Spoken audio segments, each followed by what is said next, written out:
42장 1절 1절까지 말씀 함께 말씀 읽어 올리겠습니다. 욥이 주님께 대답하였다.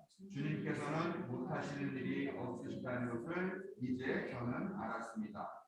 주님의 계획은 어김없이 이루어진다는 것도 저는 깨달았습니다. 잘 알지도 못하면서 감히 주님의 뜻을 풀어놓으려 한 자가 바로 저입니다. 깨닫지도 못하면서 함부로 말을 하였습니다. 제가 알기에는 너무나 신기한 일들이었습니다. 주님께서 말씀하셨습니다. 그러나 내가 말하겠다. 내가 물을 터이니 내게 대답하라 했습니다. 주님이 어떤 분이시라는 것을 지금까지 제가 귀로만 들었습니다. 그러나 이제는 제가 제 눈으로 주님을 뵙습니다. 그러므로 저는 제 주장을 거두어내고 티끌과 잿더미 위에 앉아서 회개합니다. 지난 한 해 동안 또 그냥 넘어가면 또 아쉬울 것 같아서 지난 한 해 동안에 우리 교회 안에 있었던 영상을 한번 만들어 봤습니다. 3분 정도 되는데요. 보시겠습니다.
2022년이 밝았습니다. 지난 한 해를 어떻게 살아왔는지 되돌아보면 참 깜깜한 그런 느낌입니다. 그래도 난생 처음 겪는 그런 고립된 생활들, 또 뭐랄까요, 떨어져 있고 분절되어 있는 그런 삶이었는데 너무나 잘 견뎌왔다라는 생각을 합니다. 올해는 그러면서 조금씩 희망을 좀 품어봐도 되지 않을까라는 생각을 하는데요. 우리의 약함을 다시 한번 깨닫지만 그래도 우리에게는 창조주 하나님이 우리의 어버이로 함께 계신다는 것, 이게 얼마나 큰 위로인가 하는 것을 새삼스럽게 발견하지 않았나 생각합니다. 하나님의 동행하심을 믿으며 2022년 새해를 희망으로 시작하는 사랑하는 모든 하나님의 자녀들에게 크신 사랑과 자비가 함께 하시기를 성 어버이 성자 성령의 이름으로 축원드립니다. 우리 새해 복 많이 받으세요. 인사 한번 나누죠. 네, 새해 복 많이 받으십시오. 네, 새해 건강하시고 좋은 일들만 가득하시기를 바랍니다.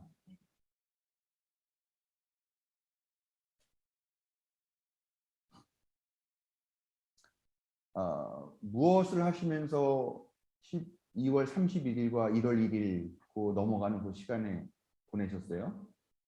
주무셨던 분도 계실 것 같긴 한데 또 도시 사시는 분들은 보통 그 시간에 안 주무시잖아요. 네. 저는 그 시간을 우리 임정희 집사님 캠프장에서 초대를 받아가지고 그렇게 갔었습니다. 사실 저는 정초부터 지금 아주 극심한 설사병에 시달리고 있습니다. 그래서 좀 더 기운도 좀 없고 그런데요.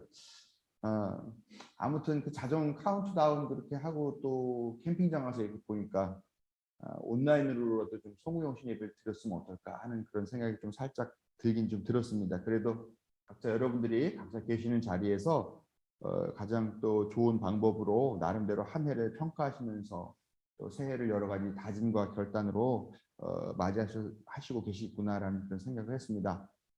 부디 이제 새해에는 정말 그동안 하지 못했던 것, 그런 것들 많이 하면서 그동안 받지 못하고 누리지 못한 것들 다 보상받는 그런 새해가 됐으면 참 좋겠다 하는 생각을 해봅니다. 그런 놀라운 일들이 올해는 꼭 있었으면 좋겠습니다. 작은 교회, 우리 교회도 사실 저도 당황하면서 2년 그냥 가버린 것 같아요. 솔직히 우리 교회에서 무엇을 어떻게 해야 될까 하는 그런 적당한 대안들은 찾지 못했다라고 하는 그런 반성을 드는데요. 그렇지만 올해는 정말 우리 교회가 새로운 시대의 어떤 새로운 모습을 가지고서 또 만들어갈 수 있는 그런 노력을 조금 더 해야 되겠다라는 그런 다짐도 저도 해봤습니다. 여러분들이 함께 고민하고 또 함께 머리를 맞대서 함께 만들어갈 수 있도록 그렇게 마음 모아주시기를 다시 한번 또 이 자리를 통해서 부탁을 드립니다. 네. 오늘 말씀은 욥기의 말씀입니다. 우리가 너무 잘 안다고 생각하는 욥의 이야기죠. 여러분 욥기 그러면 떠오르는 말씀이 있습니까? 욥기에 있는 성경 말씀, 성경 구절. 네? 이야기는 다 줄줄 깨는데 그 식당마다 가면 써붙여놓은 성구가 있죠. 내 처음은 힘이 미약하였으나 나중은 창대하리라. 예, 그게 욥기에 나오는 이야기죠. 욥기는 지혜문학에 속하는 그런 성서의 책입니다. 지혜문학이라는 게 뭐냐? 나쁘게 말하면은 서세술에 관한 이야기가 담겨 있는 이야기고요. 좀 좋게 말하면 사람을 행복하고 또 성공하게 하는 확실한 길을 제시해주고 또 삶이 여러 가지 수수께끼 같은 그런 모습이 있었을 때 거기에 대한 해답을 준다고 믿는 게 이 지혜문학이라고 생각을 합니다. 그게 이제 단순하게 뭐 세속적인 의미에서뿐만이 아니라 이 교회 안에서 이 유대교 안에서도 그렇게 믿었다는 거죠. 그래서 사람이 행복하게 되거나 아니면 성공하게 되거나 하는 그거는 철저하게 자기 자신이 어떤 행동을 하고 어떤 선택을 했느냐에 달려 있다. 그렇다면 우리가 어떤 선택을 하고 어떤 행동을 하면서 살아야 되겠느냐 하는 그런 내용과 권면들이 이 지혜 문학에 들어있기 때문에 이 지혜 문학이 중요하다라고 생각을 했던 것이죠. 그렇지만 사실 뭐 성서에 나오는 지혜 문학이 뭐 욥기, 잠언, 뭐 전도서 이렇게 나와 있는데 이 세 권 다 읽었다고 해서 인생이 다 잘 풀립니까? 그렇진 않죠. 책 한 권 읽었다고 해서 성서 열심히 달달달 외운다고 해서 인생이 다 풀리지는 않더라라는 것이죠. 인생사가 정답도 찾기가 어려운 거고 물론 아무리 종교라고 한다고 해서 그 모든 것에 정답을 주지는 못하더라라는 거죠. 욥기가 그런 거에 대한 어떤 대안으로 쓰여진 책입니다.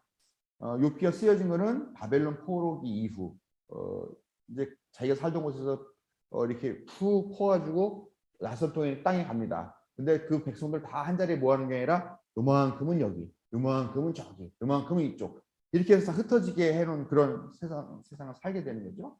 그 다음에 그 팔레스타인 지역보다 훨씬 더 넓은 제국의 영역으로 들어가게 되니까 이 사람들이 포로로 끌려갔지만 거기서 되게 신문물 같은 거를 많이 접하게 되는 거예요. 아, 놀랍구나. 이런 세계도 있구나라는 것들을 깨닫게 되는 거죠. 그러다 보니까 그동안 유대인들이 꽁꽁 뭉쳐가지고 지켜왔던 전통적인 유대교 사상, 유대교 신앙이 그때부터 흔들리기 시작하더라라는 겁니다. 그래서 지금 다 흩어져 있는 어떤 이 민족의 공동체는 옛날처럼 공동체로서의 중요한 의미를 갖지도 못하게 되는 그런 상황들이 처했고요. 또 공동체보다는 개인의 의미, 개인의 존재가 더 중요하게 되는 그런 시대를 맞았다는 것이죠. 그 공동체 중심의 신앙이 다 그렇게 공동체 중심으로 되어 있었지만 그런데 이제 이런 부분들도 어떤 개인적인 신앙 같은 차원으로 점점 좀 모양이 달라지게 되었다라는 거죠. 상황이 이렇게 바뀌다 보니까 지혜문학이라고 생각했던 것들이 서로 어울리지도 않고 현실과 맞지도 않고 상충되는 부분들도 있게 되더라라는 겁니다. 그러니까 사람들이 흔들리는 거죠. 아, 이 지혜문학이 여전히 우리에게는 지혜문학일까? 이 말씀은 여전히 우리에게 해답일 수 있을까? 하는 그런 고민들을 하게 되는데 이런 시대의 욥기가 그동안 전해 내려왔고 그동안 공동체 안에서 믿었던 그 믿음에 대해서 과연 이게 여전히 유효한 답을 줄 수 있다라는 그런 비판적인 물음을 담는 그런 시대적인 요구에 따라서 욥기가 탄생했다라고 보시면 되는 겁니다. 그러니까 어떻게 보면은 상당히 욥기는 당시에 보면 도전적이고 매우 발칙한 그런 내용들을 담고 있는 말씀이다라고 생각을 할 수 있습니다. 욥의 네 친구가 욥을 찾아와요. 욥이 뜻하지 않게 겪게 되는 그 불행의 원인. 너가 이렇게 된 거는 전통적인 지혜의 관점에서 보니까 너 죄졌어 그런 거야. 네가 죄를 졌고 네가 그런 행동을 했고 네가 그런 선택을 했기 때문에 네가 지금 그 결과로 그런 고통을 담는 거야 라고 이렇게 얘기하죠. 전통적인 지혜의 관점으로 보면 이 친구들의 말은 전적으로 영리하고 똑똑해 보이고 옳았습니다. 그러나 그들의 말에는 지금 이 고난을 당하고 있는 사람의 현실은 보이지도 않았고 보려고 하지도 않았다라는 것이죠. 결국 욥은 너무 억울한데 자기가 알기로는 잘못한 게 없는데 이 친구들이 난 아프고 힘들어 죽겠는데 와서 나를 비웃고 있구나 하는 그런 생각도 또 들게 되었다라는 거죠. 사람이 죄를 전혀 안 지을 수는 없잖아요. 죄를 지을 수밖에 없지만 그렇다고 해서 내가 죄를 사실 요만한 걸 졌는데 이만한 벌을 받을 수 있게 됐다고 생각할 수도 있는 거잖아요. 내가 큰 죄를 졌지만 적은 벌을 받게 되는 경우도 있는 것이고요. 결국은 죄에 대한 형벌이 균형적이지가 않은 그런 때들도 있더라라는 거죠.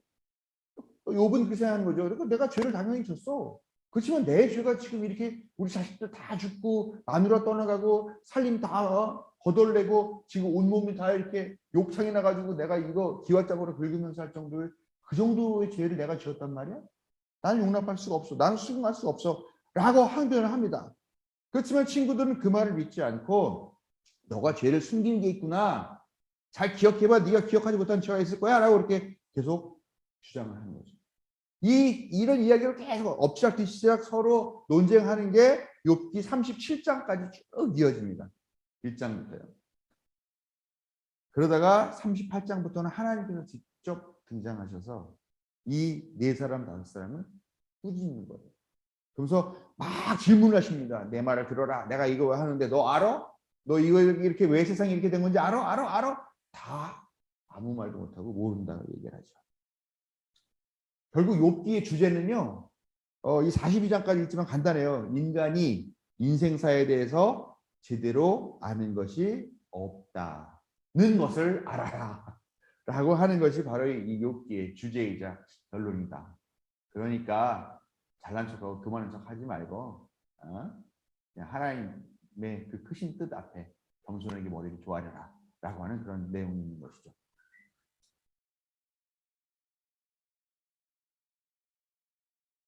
요즘 비상경보를 너무 많이 올려가지고 어쩌면 지금 우리가 살고 있는 이 복잡한 세상에서 신앙에 겪는 문제가 욥기에 나오는 것과 좀 비슷하지 않나라는 생각을 한번 해보게 됩니다.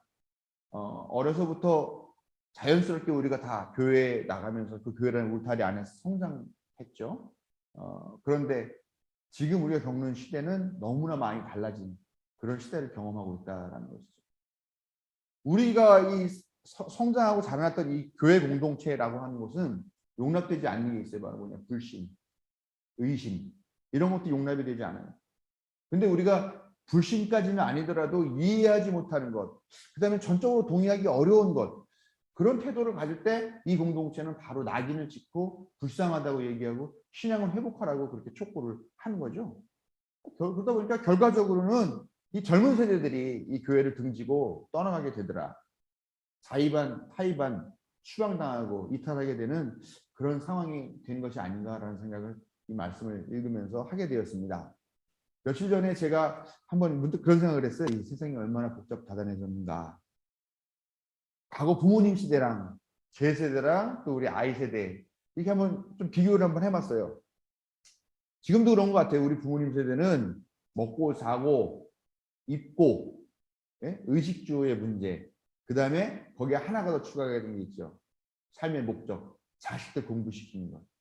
그냥 거기에 올인을 하셔가지고 그 외에는 특별하게 낙이나 목적이나 하는 게 별로 없었던 것 같아요. 보면 취미나 뭐 그 여가, 뭐 낙 이런 것도 별로 없었던 것 같아요. 그냥 저 같은 경우는 아버님이 옛날부터 차를 운전하셔가지고 그냥 쉬시는 날에 우리 가족들 데리고 어디 이렇게 뭐 할아버지 할머니 계시던 포천 같은 데 간다던가 뭐 강화도에 주로 가서 게 잡고 온다거나 그런 거 외에는 특히 뭐 별다른 게 없었던 그런 삶을 살았던 것 같아요. 자식 교육이라는 그런 지출 때문에 또 먹고 살고 또 뭐 형제들 건사하고 하는 그런 일 때문에 지출을 뭐 이렇게 취미를 위한 지출 그런 것들도 없이 거의 다 소소한 그런 것들이 아니었나. 그렇기 때문에 삶이 매우 단순했던 것 같습니다. 가족은 가장을 중심으로 정말 말 그대로 그 가족 공동체가 되어서 움직이고 생각하면서 서로를 배려하고 서로의 존재에 의지하고 그러면서 살아왔던 것 같아요. 그때 아마 가족이 앞서 고민이라면 뭐였을까?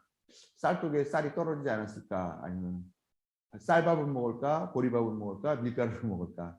이 정도밖에 없지 않았나라는 제가 생각해 봤을 때는 그런 것 같습니다. 그런데 제가 자랐던 세대는 또 조금 달라지는 거죠. 저 청소년 때는 반항이 유행이었죠. 우리 아버지 어렸을 때 얘기 들어보면 아버지한테 반항이 어딨냐고 그냥 아침에 일어나서 돌을 이쪽에 있는 거를 한 이렇게 저쪽에다 옮겨 놓으면 그냥 또 옮겨 놨대요.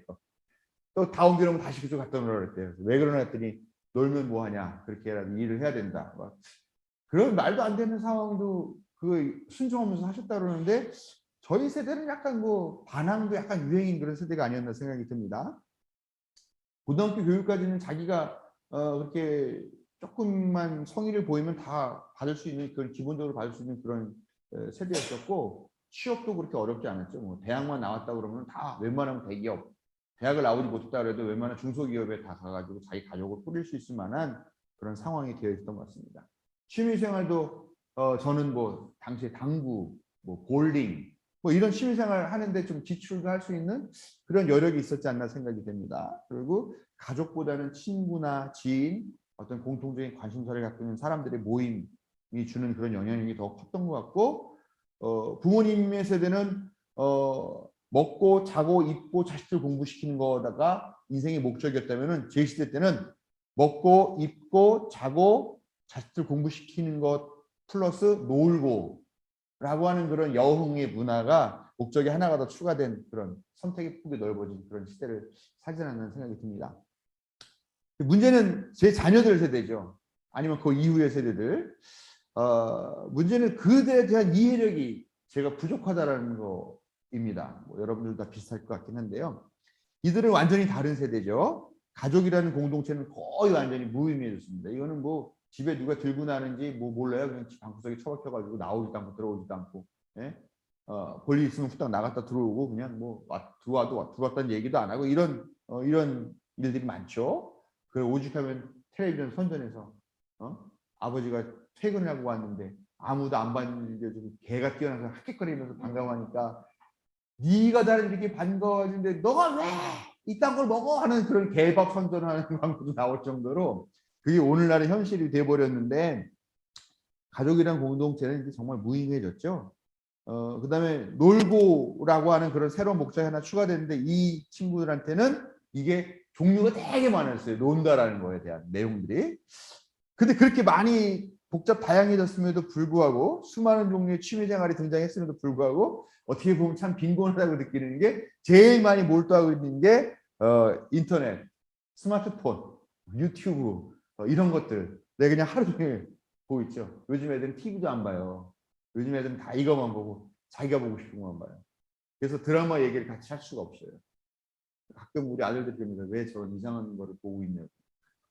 그렇잖아요. 뭐 출생의 비밀, 이혼, 불륜 뭐 이런 내용들이 얼마나 많이 나옵니까? 요즘 또 기억 상실이 또 유행이더라고요. 예. 성공의 기준도 좀 다양해졌고요. 성공의 목을 매지도 않아요. 경제적 어려움 겪어보지 않은 세대이기 때문에 경제적 어려움에 대한 상상조차 하지 못하는 것 같습니다. 비교하고 경쟁하는 삶을 되게 싫어하죠. 그렇지만 지네들이 그렇게 비교당하면서 경쟁만 하면서 살아왔어요. 그러니까 바라는 것들, 자기가 생각하는 가치와 현실이 좀 모순적이기 때문에 오히려 이 정신세계가 더 심층적이고 다층적이고 복잡한 것 같아요. 요즘 젊은 친구들이요. 아무튼 기성세대는 저를 포함해서 위 세대는 이런 전혀 낯설고 전혀 새로운 이 세대가 출현했다라는 것을 이제 목격했고 당분간 어쨌건 동거하면서 살아야 되는 그런 시대에 있다라는 거예요. 이런 시대, 이런 세대에 어쩌면은 2022년을 맞이하면서 욥기는 우리에게 뭔가 되게 중요한 것들을 알려주고 있는 게 아닌가라는 생각을 한다는 것입니다. 아니면 이 시대 2022년도에 욥기가 새로 나와야 되지 않느냐라는 생각을 한다는 것이죠. 욥이 당하고 있는 이 뜬금없는 억울한 이 고난을 묵상하면서 저는 오늘날 코로나를 한번 이렇게 떠올리게 되더라는 것입니다. 사탄의 시험이라는 단서가 물론 달려있긴 해도 욥은 특별한 죄가 없는데 심각한 고통을 당하고 있잖아요. 오늘날 우리도 뭐 사실 뭐 얼마나 우리가 그렇게 큰 죄를 져가지고 이런 코로나라는 어려움을 겪고 이렇게 살아야 되느냐라는 겁니다. 어떤 사람들은 인간의 탐욕 때문에 환경을 파괴하면서 이 코로나가 등장했다라고 분석하기도 하고요. 어떤 사람은 특정한 국가나 어떤 세력의 음모에 의해서 코로나가 만들어졌고 또 퍼졌다라고 이야기를 합니다. 한국에서는 코로나가 보수적인 사람들과 개혁적인 사람들을 분열시키는 그런 계기가 되기도 하고 있고요. 제약사들은 천문학적인 돈을 벌어들이고 있잖아요. 백신 때문에 돈 벌고 있는데 이제 또 치료제 때문에 또 돈 벌고 있습니다. 엄청나게 벌어들이고 있습니다. 그렇지만 고통은 누구의 몫이냐? 결국은 가난한 서민들의 몫이더라. 가난한 나라의 국민들의 몫이더라라는 겁니다. 이런 상황인데 교회는 어떻습니까? 교회는 지금 어떻게 하면 이 사람들을 구원하고 또 이 사람들 돌볼까 하는 생각을 안 하고 왜 예배 못 드리게 하냐고 그거 갖고 난리를 치고 있잖아요. 어느 것 하나 보면 동의할 만한 것, 이해할 만한 것, 뭐 이렇게 마음이 움직이거나 할 만한 것이 전혀 없어요. 이런 부조리한 것들이 일상이 돼버렸고 이런 것들이 아주 만연해 있는 그런 세계에 살고 있는데 이런 현실에서 사람들이 신의 존재를 의심하지 않는 것이 어쩌면 당연한 일이 아니겠느냐라는 생각이 든다는 것이죠. 신이 있다면 어떻게 얘기해요? 이 코로나 때문에 그냥 돈을 갈고리를 긁어모으는 인간들도 있는데 근데 지금 전 세계에서 아직 백신을 한 번도 한 명도 맞지 않은 나라가 두 나라는 치고는 있답니다. 하나는 아프리카 동부에는 무슨 뭐 레이코비아난가 뭐 하는 뭐 그런 나라와 북한 이렇게 두 나라. 아무튼 세상은 바뀌었지만 인생사에 대해서 아무것도 모르는 것은 욥이 쓰여진 그 시대나 별반 지금이나 차이가 없다 하는 생각이 좀 들게 되었습니다.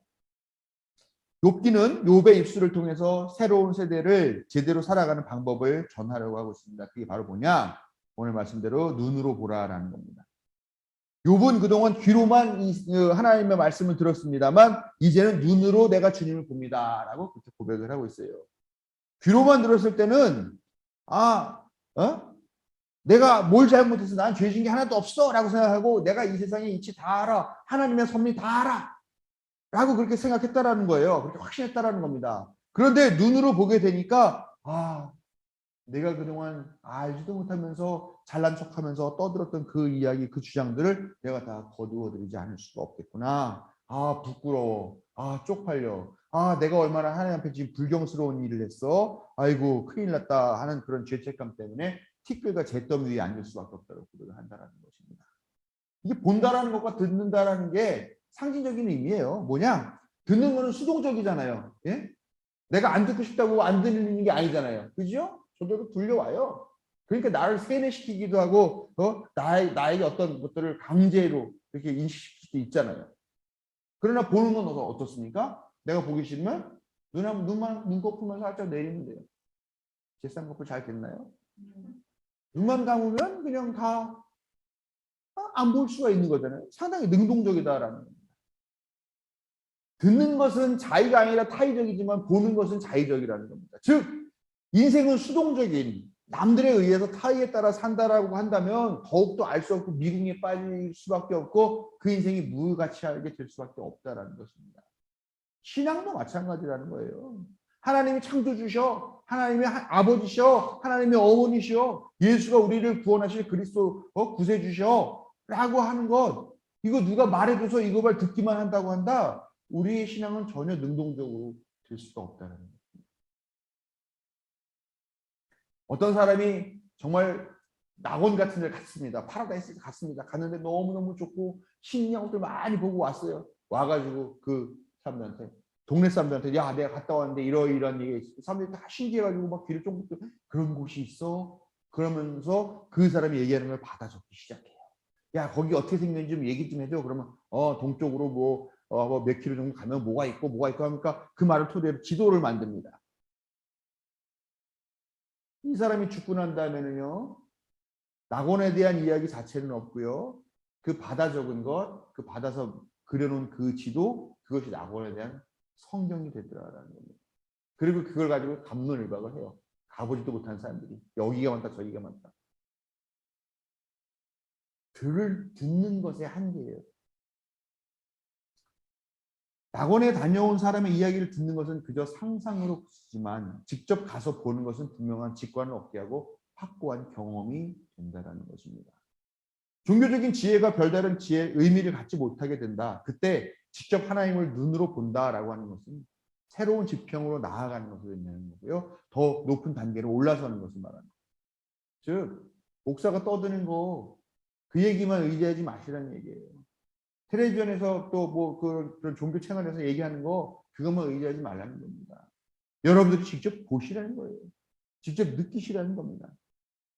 만약에 그렇지 않다면 우리의 신앙은 계속 그 자리에 머물고 다람쥐 쳇바퀴 돌듯 할 것이고 누군가 우리에게 신앙을 알려준 그 사람의 말이 절대적인 것이라고 매달리게 될 수밖에 없다는 것을 우리가 분명히 기억해야 된다는 것입니다. 새해가 밝았습니다.